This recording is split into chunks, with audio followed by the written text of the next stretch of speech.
Low test scores, high dropout rates, student violence, funding shortfalls, too many schools get a failing grade. Can we do something to improve our classrooms? We'll hear from educators and civic leaders, and then a debate between education activists with very different views. Dean Vogel, head of the California Teachers Association, and Gloria Romero of Democrats for Education Reform. Are teacher unions the solution or the problem? Are reformers for the kids or special interests? Next on SoCal Insider.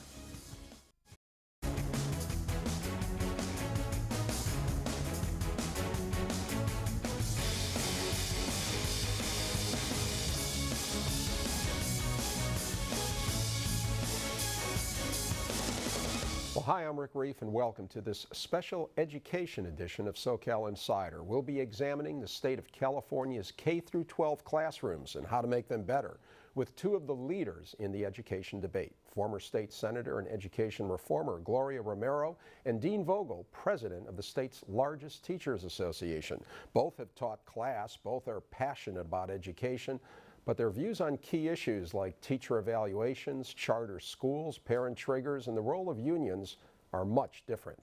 But before that debate, a discussion about the achievement gap in our schools. David Nazar, what's the story? Rick, education stakeholders from around the area met earlier this month in Los Angeles as part of a symposium put on by the National Council of Jewish Women. The council is a social justice organization, and the symposium dealt with what the group calls one of today's most pressing civil rights issues going on right now, the improvement of our schools. Look around LA, there are some amazing schools with some amazing teachers and students, whether it's tech centers, tutoring and mentoring, special after-school programs, courses in the arts, private or public, charter or magnet. Many dedicated folks have devoted their lives to teaching and enriching children's lives. That could be why School Superintendent John Deasy last year proclaimed that LA Unified has made significant progress toward education goals. Nothing short of remarkable, he said. For example, things like accomplishing the district's goal of improved test scores, reducing suspensions, having more students pass their high school exit exam in math and English on their first try, or more kids taking advanced placement tests. Not bad, officials say, considering there are about 650,000 students in the country's second largest public school system. In fact, the superintendent said, quote, "If LAUSD were an Olympic team, it would be medaling in every event so far." Sounds good, but why then does it seem that so many Angelenos have an unfavorable view of LAUSD and so many of our schools are in last place? And why then did this woman start sobbing as she introduced her esteemed panel of educators at the special education conference hosted by the National Council of Jewish Women? Lee Saltz is with the council. In the schools, we've gone through so much here, and what we see. Lee's conviction and passion for education speaks for itself.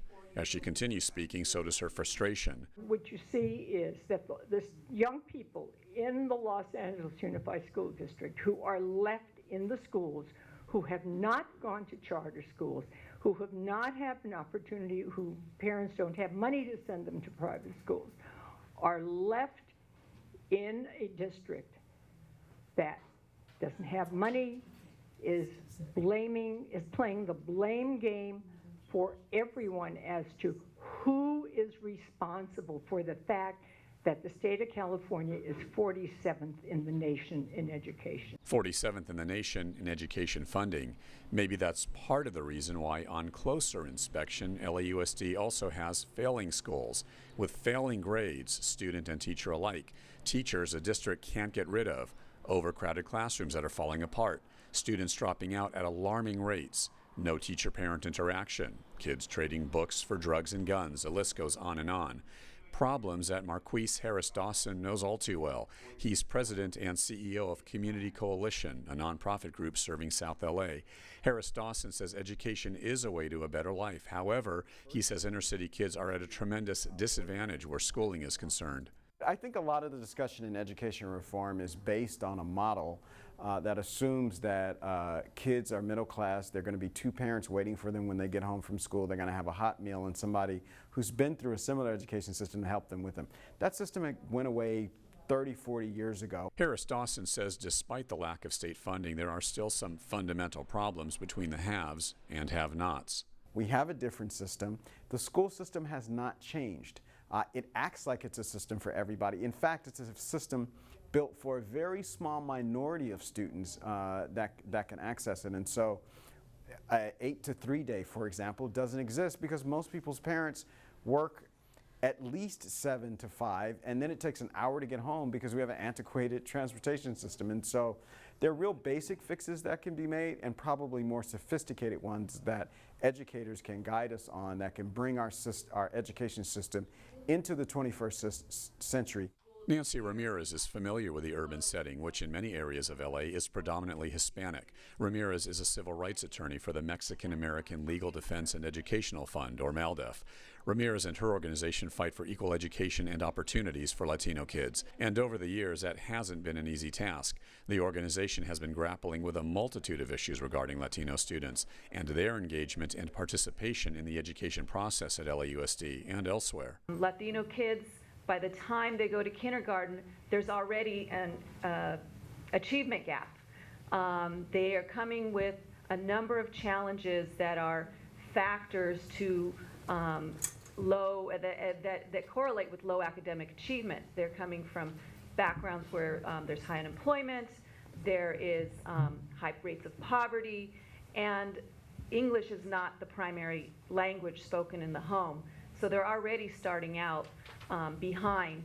There's also the issue of mixed immigration status families. While most young Latino kids are U.S. citizens, a lot of them come from families where not everybody in their family has legal status or is a U.S. citizen. John Rogers is an associate professor of education at UCLA.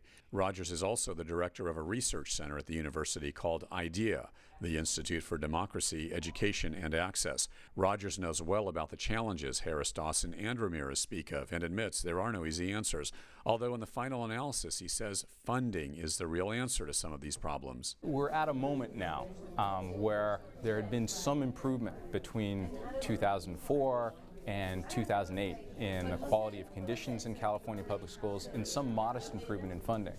That improvement was quickly eroded away, and things in fact got worse during the financial crisis and the subsequent imploding of California's economy and California's budget. So we're at a moment now where California public schools are spending near the bottom of all states, and that has huge consequences for the conditions in California public schools. California classrooms are more overcrowded than classrooms anywhere else in the country. California high school students have less access to counselors than students anywhere else in the country. That means that they have less opportunity to learn, and our lofty goals for them are not going to be achieved until we provide decent conditions in all public schools. Take the money equation out of it. Take the fact that we understand the schools are not getting the money from the state that they used to. How do you fix the problem? So I think that's a fundamentally problematic question. I understand why you're asking, because we want to have good and easy answers to difficult questions, but there aren't any good and easy answers to such questions. Well, Rick, as the UCLA professor says, no good and easy answers, it seems, although I beg to differ a little. Of course, there are a lot of folks who believe they have some good ideas for improving our education system here in LA and the rest of the state, and I'm sure we'll be hearing some of those ideas and criticisms from your next two guests. I sure look forward to that, Rick. Well, that's the plan, so sit back and enjoy. Thanks, David. And now joining me to debate what should be done to improve K-12 education, former California State Senate Majority Leader and now California Director of Democrats for Education Reform, Gloria Romero, and an elementary school counselor who just happens to also head the state's largest teachers union, California Teachers Association President Dean Vogel. Welcome to both of you. Any thoughts quickly, Gloria, on the report we just saw? I thought it was an interesting compilation of views.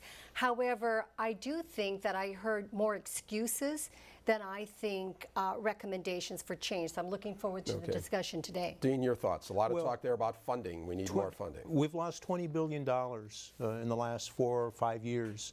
And that's a huge cut. But what stood out for me was the recognition that the dynamics of poverty play a critical role in what's going on, and we've got to be able to address that. Okay, let's get going here. Your views are very different, and I think the viewers are going to understand that. So let me start with you, Gloria. Why do we have so many failing schools? And if there was one thing that you could do to change it, to turn it around, what would it be?